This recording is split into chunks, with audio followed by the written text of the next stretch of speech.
요한복음은 에고 에이미, 헬라어로 에고 에이미, 나는 뭐뭇이다 라는 7가지 명제를 증명하기 위해서 사복음서인 이 요한복음에 많은 기적들이 기록이 되어 있어요.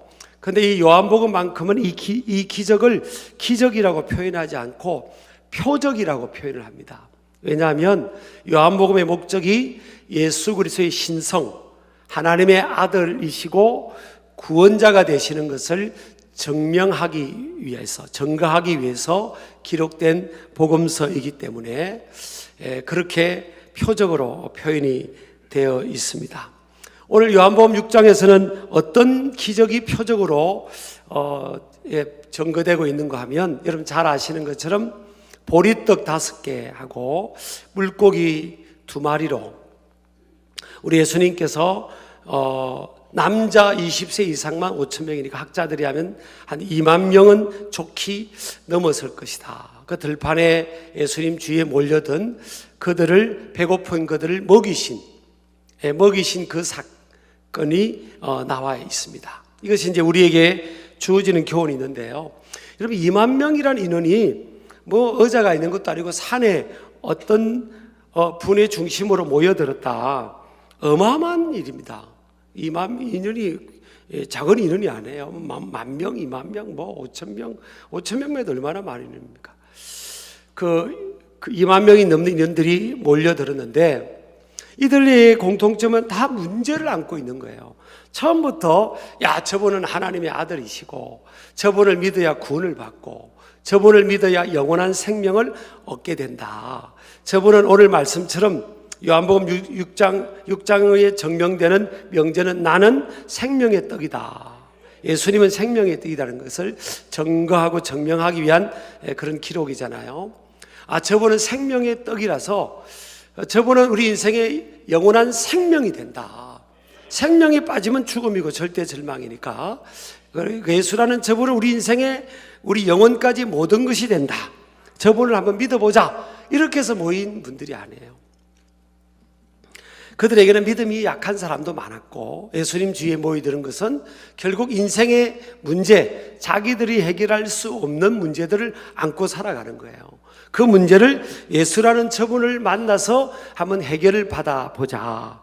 그런데 예수님이 이런 차원의 동기를 가지고 이유를 가지고 예수님께로 몰려들었을 때 그들을 책망하지 않으셨어요. 그래서 사람들은요 다 천차만별의 믿음이 있고 생각들이 있고 다양성을 갖고 있고 개성을 갖고 있잖아요. 그 예수님은 그들을 다 품으시는데 그들을 한마디로 말하면 큰 무리라고 그랬습니다. 자, 우리가 어떻게 사람들을 대하며 살아가야 될까 하는 것을 이제 예수님을 통해서 배우게 되는 거예요. 이 세상에는요 다양한 생각을 가지고 살아가는 사람들이 많은 거예요. 근데 이 세대의 공통점은 뭔가 하면 얼굴 모습이 다르고 또 상황, 현실이 살아가는 삶의 현실이 달라도 다 공통점은 문제가 있다는 거예요. 그래서 문제를 가져가는 사람들, 이 문제 때문에 이들은 지금 결국 복을 받고 있는 거예요. 예수라는 분의 능력을 경험하고 또 나중에 치유를 경험하고 필요가 채워지고 결국은 이들을 통해서 영적으로 생명의 떡, 영원한 생명의 근원이 되시는 예수님과 영적으로 연결이 되면서 천국 백성이 되는 거잖아요. 그래서 우리가 살아가는 삶의 동기, 저를 포함해서 여러분도 가만히 돌아보면 이 땅에 우리가 예수님께 지금 나와서 믿음을 갖고 어떤 이들은 경관 믿음의 사람, 천국에 대한 확신, 영생에 대한 확신이 있는 믿음을 갖고 있잖아요. 그렇게 되기까지 가만히 보면 언제 우리가 예수님께 나오게 된다는 거예요. 물론 사람의 손에 끌리고 떠밀리기도 했지만 결국은요 가만히 보면 삶의 문제가 통로가 되는 거예요. 그래서 결국 우리가 궁극적으로 보면 이 우리 삶의 문제, 육체의 치유의 문제든 마음의 문제든 또 비즈니스의 문제든 재정적인 어려움의 문제든 자녀의 문제든 인간관계, 부부간의 가정의 어려운 문제든 이 문제가 하나님께로 우리를 인도하는, 예수님께로 인도하는 내비게이션이 되는 거예요. 우리 자동차에 좀 내비게이션이 다 있는 것처럼 이게 문제가 없으면 인생은 하나님께로 잘 나오질 않는 거예요. 그래서 우리가 문제에만 매몰되는 가치관을 가지면 안 되는 거죠. 문제를 크게 봐서는 안 되는 거죠. 문제를 긍정적으로 볼 수 있기를 주의 이름으로 축복합니다. 그리고 이제 문제 때문에 사실은 이렇게 하나님께 나오기도 하지만 또 문제를 크게 봄으로 인해서 열등의식이나 소극의식에 빠지기도 하고요. 또 이렇게 사람과의 만남을 부담스러워하고 이런 사람들도 참 많거든요. 근데 우리가 그런 분들에게 들려주고 싶은 말씀, 오늘 보니까 문제가 없는 인생이 없잖아요. 예수님께 찾아온 인생들이 다 문제를 갖고 있다고요. 오늘날도 저를 포함해서 이런 문제가 없는 인생이 없어요. 다 문제가 있는 거예요.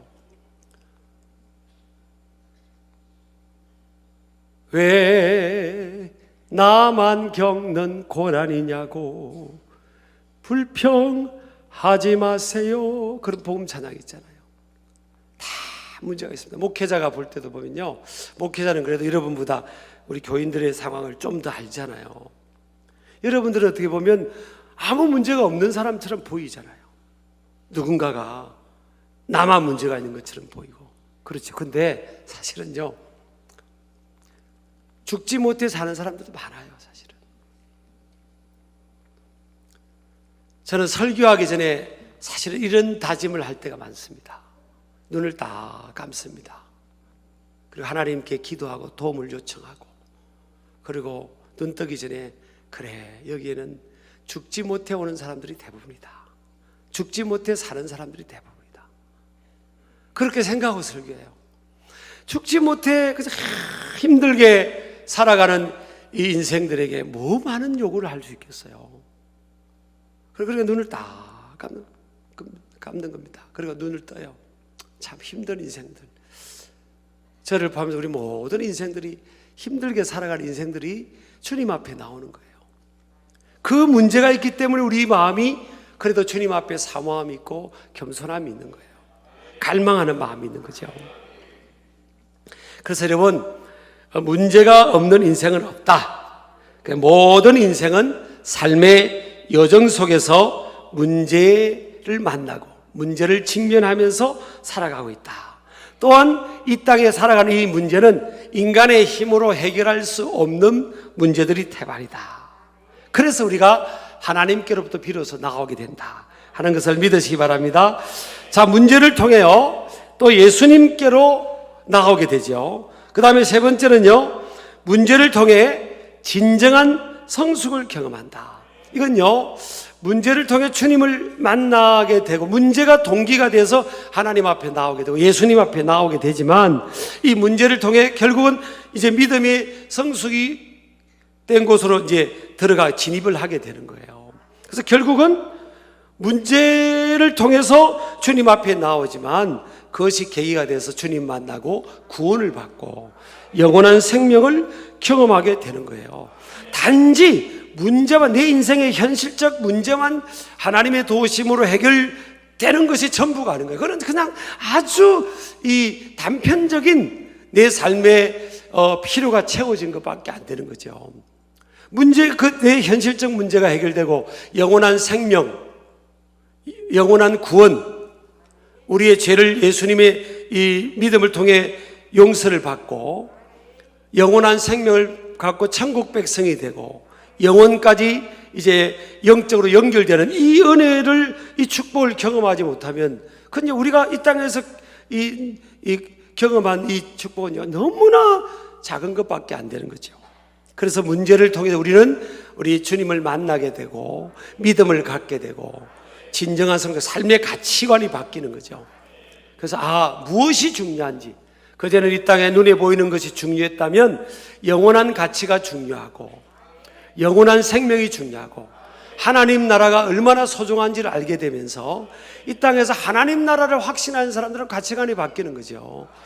하나님 나라 백성다운 삶이 무엇인지를 알게 되고 그렇게 또 변화된 삶으로 살아가게 되는 줄을 믿으시기 바랍니다. 그 다음에요, 예수님은 이 땅에 오시는 인생들을 다 주님께서 품어주시는데 인생의 모든 문제를 안고 살아가는 인생들을 거절하지 않으시며 또 보고 계신다는 겁니다. 오늘 5절에 보니까 큰 무리가 예수님께 나왔을 때 눈을 들어 자기에게 오는 것을 보시고 그랬어요. 이 눈을 들어, 이 말은 헬라어로 에파라스 온투스 오프달무스라는 단어인데 우리말로 풀면요, 그래서 눈들을 들어, 그런 말이에요. 그래서 예수님의 관심을 강조할 때 쓰인 말이거든요. 그래서 뭐예요? 많은 인생들이 삶의 문제를 안고 있어서 예수님께서 눈들을 복수로 표현됐어요. 왜 복수로 표현됐을까? 예수님은 어떤 인생의 문제만 보고 어떤 인생의 문제는 보지 않고 그렇지 않다는 거예요. 나의 문제뿐만 아니라 다른 사람의 문제뿐만 아니라 나의 문제도 속속들이 다 알고 계시고 그 삶의 고통을 가져오는 그 문제에 대해서 주님의 사랑과 관심의 눈길을 향하고 있다는 거죠. 그래서 참 이게 복음이잖아요. 주님이 나를 보고 계시는구나.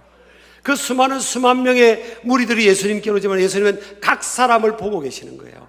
각 사람의 필요를 보고 계시는 거예요. 누가복음 19장에 보면 주님께서 그 여리고성에 나가실 때 그 나무에서 예수님을 만나고자 하는 그 삭개오를 보셨잖아요. 그래서 삭개오야, 이름까지 아신다고요. 내 이름 아시죠? 어떻게 하나님께서 내 이름을 아실까? 어떻게 하나님께서 나를 아실까? 내 삶의 고통 가운데 살아가는 나를 기억하실까? 나를 알고 계시는구나. 이게 얼마나 큰 위로의 복음입니까? 자, 여러분, 이게 예수님께로 몰려드는 사람들은 제각각 목적이 있는 거예요. 어떤 사람은 배고파서 와서 먹고 싶은 거 해결받기 오는 사람도 있고요. 어떤 사람은 몸이 아파서 병들어서 치유받고 싶은 사람도 있고, 어떤 사람 마음이 너무 괴로운 사람도 있고, 어떤 사람은 자식이 그냥 원수 같은 자식이 말 안 듣는 자식을 좀 해결받고 싶은 사람도 있고, 다양한 문제가 있어요. 그들의 이 동기가 어떻게 보면 자기 중심적이고 성숙한 동기는 아니잖아요. 근데 그들을 책망했습니까? 야, 이 녀석들아, 왜 예수 믿으면서 먹는 문제 그거 해결받으려고 교회 오는 거야? 그거 아니야. 그렇게 말씀하지 않았어요. 그래서 사람들이, 리더들은요, 예수님께서 사람을 다루는, 품는 방법을 배워야 됩니다. 예수님이 그렇지, 야 임마, 너는 임마 뭐 떡 먹고 싶어 왔지 임마? 너는 임마 너 아픈 거 고침받고 싶어 왔잖아 임마? 그것보다 더 중요한 게 천국이 있는 거야 임마? 그렇게 예수님이 단순하게 그렇게 말씀하지 않으셨어요. 예수님께 우리가 배워야 돼요. 그래서 한 사람 한 사람을 다 품어주시는 거예요. 그리고 그들의 수준을 책망하지 않으셨어요. 이번에 이제 우리 우리 교육자 교직자 수련회를 98명이 가는데 이제 저는 그러면서 한 사람 한 사람 이제 만나고 싶어서 어떤 데는 차를 마실 때 다른 목사님을 만나고 다른 분을 만나고 이렇게 했는데 어떤 분이 그러더라고요.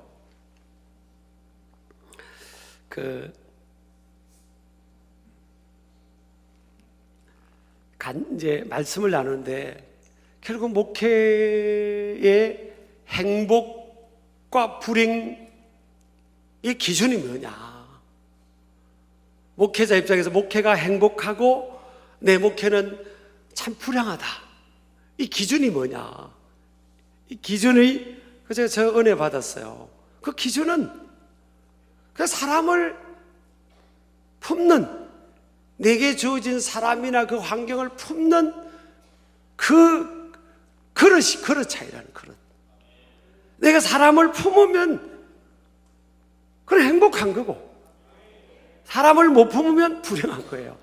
가정에서 행복도 마찬가지예요. 내 배우자나 내 가족을 품을 수 있으면 그 가정생활은 그냥 행복한 거예요. 세상에 제가 완벽한 거, 완전한 걸 말하는 게 아니에요. 그 가족을, 그 못난 가족, 연약한 가족을 못 품으면요, 그 가정생활은 계속 불행지수가 올라가는 거예요. 여러분은 어떠세요? 여러분 가정생활. 가족을 품으세요? 아니면 여러분 뜻대로 뜯어 고치려고 계속 바가지를 긁으세요? 우리가 품으면 우리 예수님처럼 다 품는 거잖아요. 아니, 고통이 없는 사람, 삶에 문제가 없는 사람, 세상적으로 볼 때 굉장히 젠틀한 사람들만 모인 게 아니라 다 별 사람들이, 정말 밑바닥에서 힘든 사람들이 예수님께 오는데 예수님 다 품어주잖아요. 다 오느라. 수고하고 무거운 짐진 자들아 한둘이만 오느라, 그렇게 말씀하지 않고 다 내게 오라 말씀하는 거예요. 여러분, 사람은요, 한 번, 두 번 도움을 요청했다가 세 번째 도움을 요청하잖아요. 그러면 내가 나타나면요, 그 사람이 부담스러워합니다. 또 도움을 요청하는구나. 부담스러워요. 사람은요, 이렇게 끝까지 우리를 도와줄 수 없어요. 부담스럽게 느낄 수 있다고요. 근데 예수님은요, 어떨 때 부담 느끼고 스트레스 받으신지 아세요? 우리가 안 도와달라고 하면. 그 어떤 사람은 예수님을 너무 생각해서 그런 분이 계세요. 아, 내가 예수님한테 한 달 전에도 도움을 받았는데 뭐 또 지금 도움을 받으려고 그래. 그리고 그냥 또 도움을 안 받고 자기 혼자 해결해 보려고 하는 사람이 있어요. 그래, 예수님 그거 서운해 하세요. 다. 또 어떤 분은 그럽니다. 아니, 내 옆에 있는 암흑의 집사님의 그 어려운 문제도 해결하려고 예수님이 고생이 많으실 텐데, 아니, 내 것까지 맡길 필요 있냐고 또. 예수님을 그렇게 생각하시는 분이 계세요. 그것도 서운해하는 거예요. 예수님은요, 수고하고 고달픈 인생들아 다 내게로. 이게 하나님 아버지의 마음이고 예수님의 마음이에요. 다 품는 거예요. 다. 여러분, 가정의 가족들 다 그냥 모습 그대로 다 그냥, 그래 주여 떠들고 치지 않으리라 하고 다 품으세요.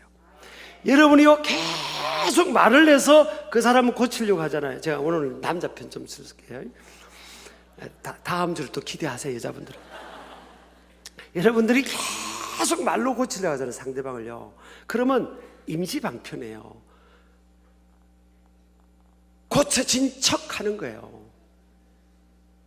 잘 안 돼, 이게. 근데 근원적인 으로 바뀌는 것은 사실은요, 사랑입니다. 사랑이 뭡니까, 사실? 품어주는 거지. 그러니까 부부간에도 서로 사랑하면요, 얼굴도 닮는다잖아요. 얼굴도 닮는데요, 다 부부간에도. 우리 예수님이요, 그 사람들의 레벨, 그 믿음이 적다고 없다고 그걸 다 거절 안 했어요. 다 품으시고 눈을 들어서 그들을 봤어요. 예수님의 관심이 깊이 한 사람 한 사람과 관심을 본 거예요. 이런 모든 인생들은요, 우리 각자를 포함해서 다 절박합니다. 우리가 사람들을 바라볼 때도, 그래 나도 절박하고 저 사람도 절박하겠구나.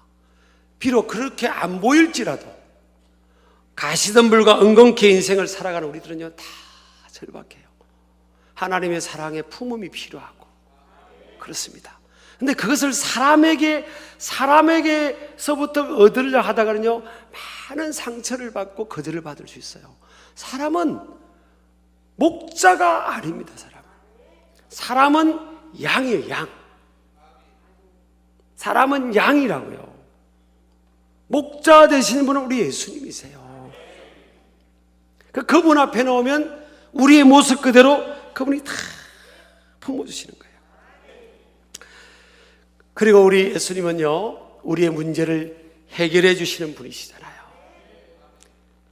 그래서 삶에 문제가 있으면, 고통의 문제가 있으면 이걸 부끄러워하지 마세요. 어떤 분은 저한테 그런 적이 있어요. 오래전에, 목사님 절대 나 이거 아픈 거 이야기하지 마세요, 사람들에게. 성경에는 절대 아픈 거 이야기하지 말라는 구절이 한 구절도 없어요. 근데 왜 그렇게 말할까? 그럼 누구 사람들이 말을 입방아를 막 씌우니까. 이게 사람들이 말이 그냥 입방아를 짓는 거예요. 여러분 예를 들어서요, 교회 생활이나 가정 생활, 사회 생활 어떻게 되는가 하면, 자, 길 가다가 내 눈에 뭔가 쓰레기 같은 게 눈에 보이잖아요. 이게 모든 사람에게 보이지 않아요. 그러면 내 눈에 보이고 인지가 되면 내가 주스라는 거예요. 이게 하나님의 콜링이라고요. 내 귀에 들리면 아, 내가 그분을 위해서 기도하라는 거구나. 기도하라는 거지 말하라고 다니라는 게 아니에요.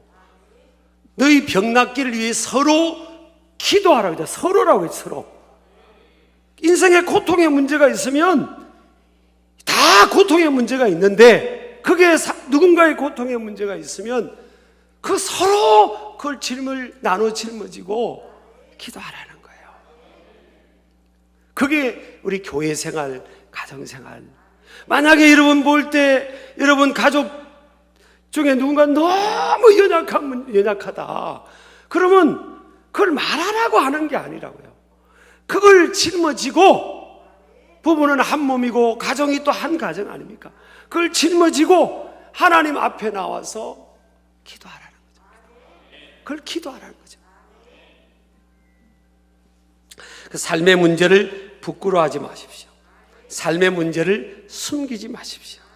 삶의 문제로 인해 의기소침하지 마시길 바랍니다. 오히려 전화위복이다. 하나님을 만날 기회가 된다 하는 믿음으로, 긍정적인 믿음으로 나아가시기를 주의 이름으로 축복합니다. 자, 문제가 따라합시다. 문제가 아니라 문제를 통해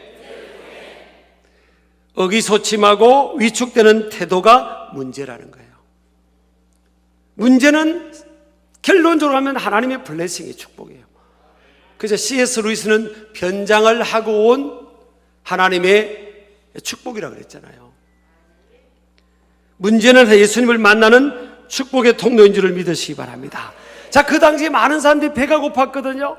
많은 사람들이 배가 고팠는데 그 배고픈 문제를 어떻게 해결했습니까? 참 놀라운 일이 있습니다. 그 2만 명이 넘게 모인 그들의 허기짐을 예수님이 아셨어요.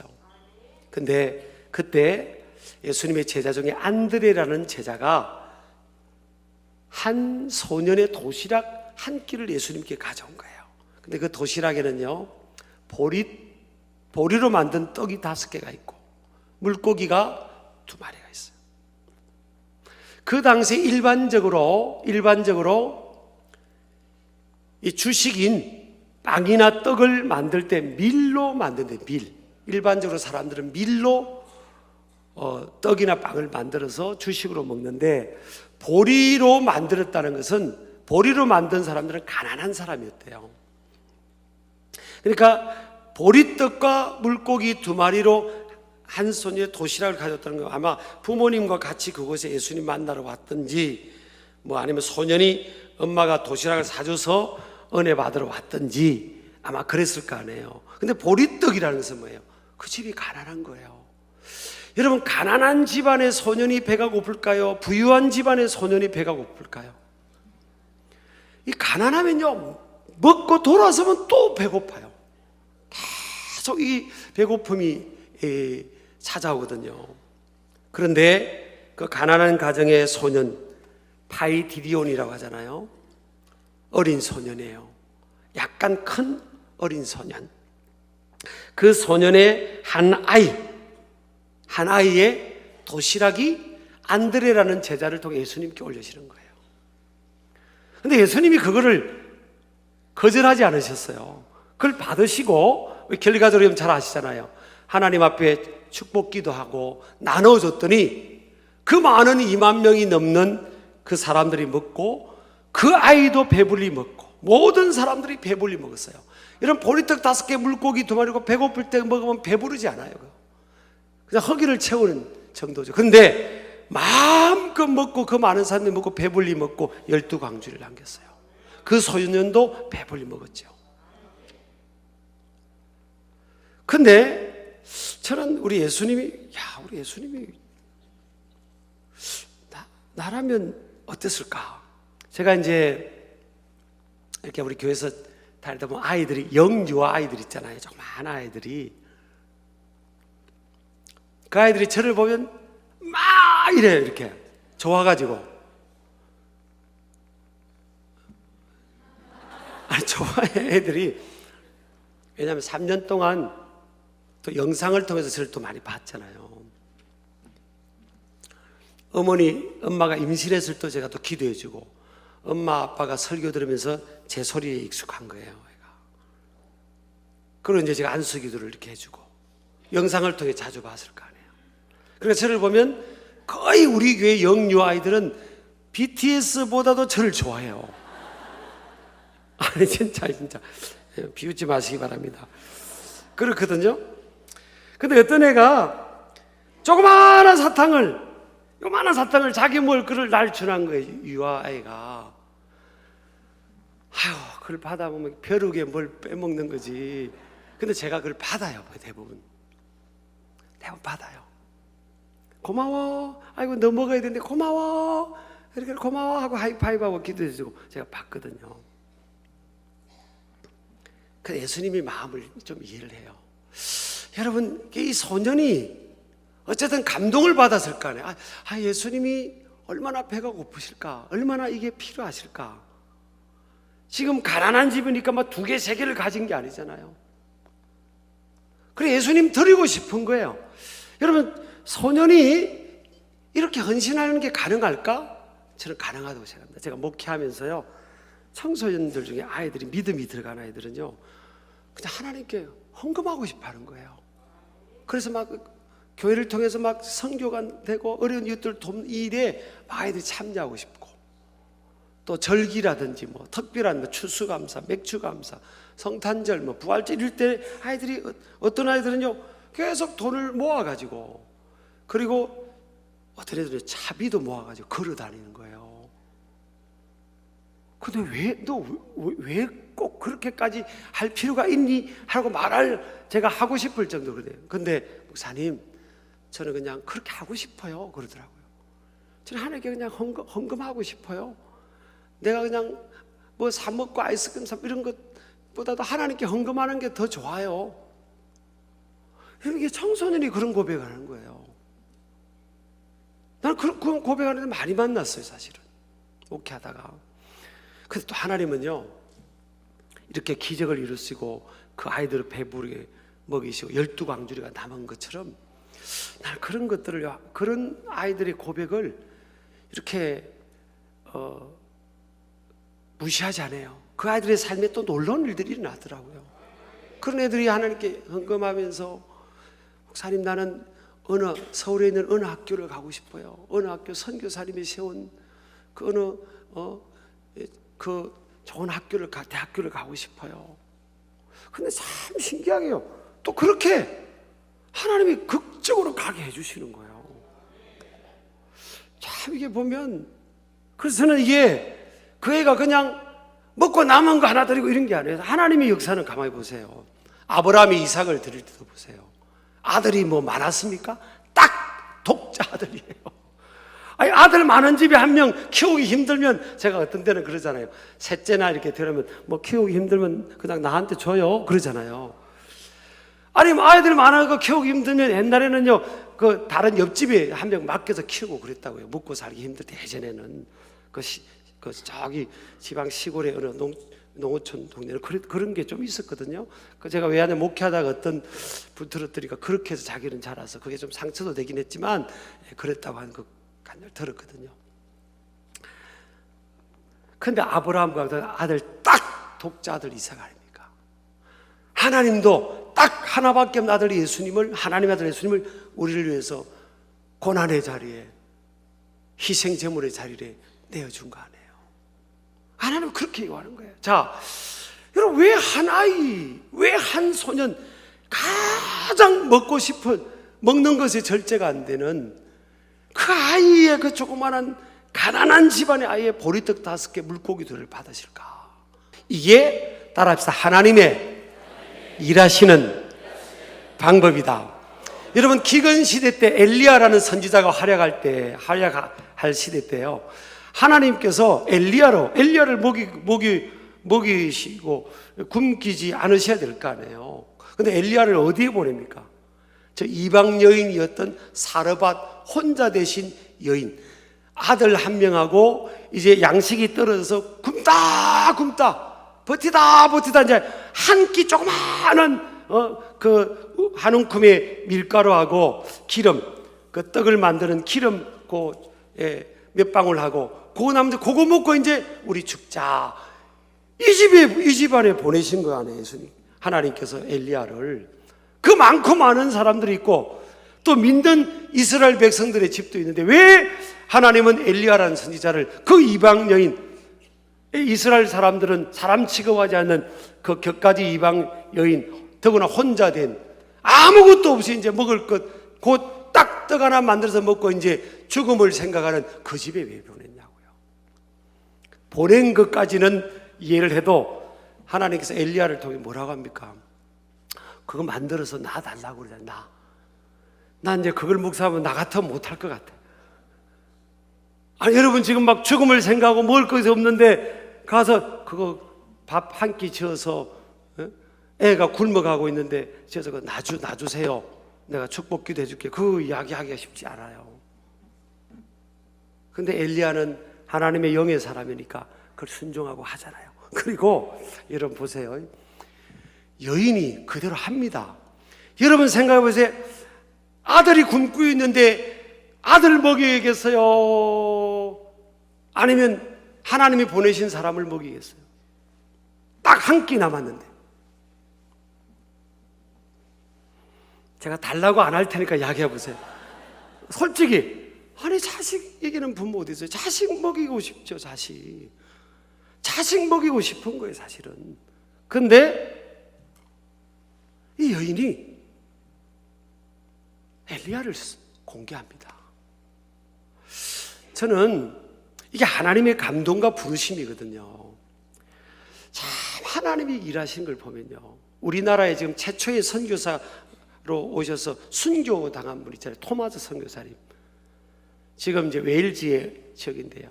거기에 우리나라의 최초의 선교사님으로 오신 그 교회가 조그마한 시골 교회더라고요. 제가 가보니까. 가느라고 고생을 했지만요, 한번 조그마한 교회더라고요. 저는 이게 하나님이 일하시는 방법은, 하나님은 큰 사람, 많은 것 가진 사람 통해서만 역사하는 게 아니다. 우리가 어떤 때는 나는 가진 것이 없고 나는 내세울 게 없으니까 내가 하나님 일 할 수 있겠어? 근데 하나님은 가난한 집의 한 소년의 도시락 한 끼를 통해서 수만 명을 먹이고 남기잖아요. 그 시골에 조그마한 그 교회, 저 교회 찾아가려면 한참 또 시골 들어가요. 제가 고생을 하고 갔다 온 겁니다. 난 이거 하나 건지려고, 이런 거를.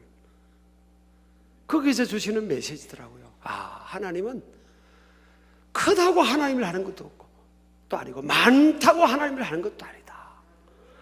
비록 내세울 곳은 보리떡 5개 물고기 2마리 같이 내세울 거 없는 인생이라도 어쩌면 하나님은 그런 사람을 통해서, 그런 공동체를 통해서 하나님이 일하시지 않냐. 저는 하나님은 절대 손해보시는 분이 아니에요. 그래서 따라합시다. 극대화. 하나님은 큰 사람, 대단한 사람을 통해서만 역사하면, 하나님이 큰 일을 이루시면요, 저 사람이 아주 대단한 사람이니까 그런 거지, 그러면서 하나님의 영광이 요거밖에 안 되는 거예요. 근데 우리같이 내세울 것 없는 우리가 하나님 앞에 보리떡 5개 물고기 2마리처럼 하나님께 쓰임받았다고 해보세요. 우리 교회 장로님들도 보세요. 어릴 때부터 사람들이 다 고관대작의 집안의 분들이 아니잖아. 사실은 이게 쓰임받는 분들 보면 다 세상적으로 볼 때 내세울 거 없는데, 그래서 하나님의 역사하심이 뭐예요? 이거는 사람이 한 게 아니잖아요. 그래서 하나님은 영광을 크게 받아버리는 거예요. 우리 아멘 하시기 바랍니다. 그래서 하나님은요, 그 한 소년의 도시락 한 끼를 통해서 주님은 그렇게 역사하시는 거예요. 저는 이 소년이 어느 날 감동을 받았을 거 아니에요. 예수님께 드리고 싶다. 예수님께 드리고 싶다. 그 감동을 받았는데 하나밖에 없는 도시락 아니에요. 엄마가 10개를 준 것도 아니잖아요. 근데 자기가 먹고 싶고 한참 먹어야 될 텐데 너무 자기 필요가 있지만 그래도 예수님께 드리고 싶어. 그래서 순종을 한 거예요. 아까 토마스 선교사님, 그 작은 조그마한 교회에서 보낸 그 선교사님이 흘린 피가 오늘 열매가 돼서 저와 여러분에게 예수님을 믿고 이 땅에 많은 교회들이 세워진 거예요, 사실은. 여러분 하나님께서 우리 각자 계획이 없는 인생이 없고요. 하나님 우리를 부르실 거예요. 하나님의 계획은 뭐예요? 결국 인생들이 생명의 떡 되시는 예수님과 영적으로 연결이 되어서 구원을 받고 영원한 생명을 받고 영원한 천국 백성이 되는 거잖아요. 그 일을 이루기 위해서 어떻게 누구를 쓰냐? 한 소년, 한 작은 가난한 집안의 작은 아이의 가진 것을 쓰시는 거예요. 저와 여러분도 하나님 마음에 어느 날 감동을 주시면 하나님 앞에 그렇게 쓰임받기를, 그 감동의 순종함으로 쓰임받기를 주의 이름으로 축복합니다.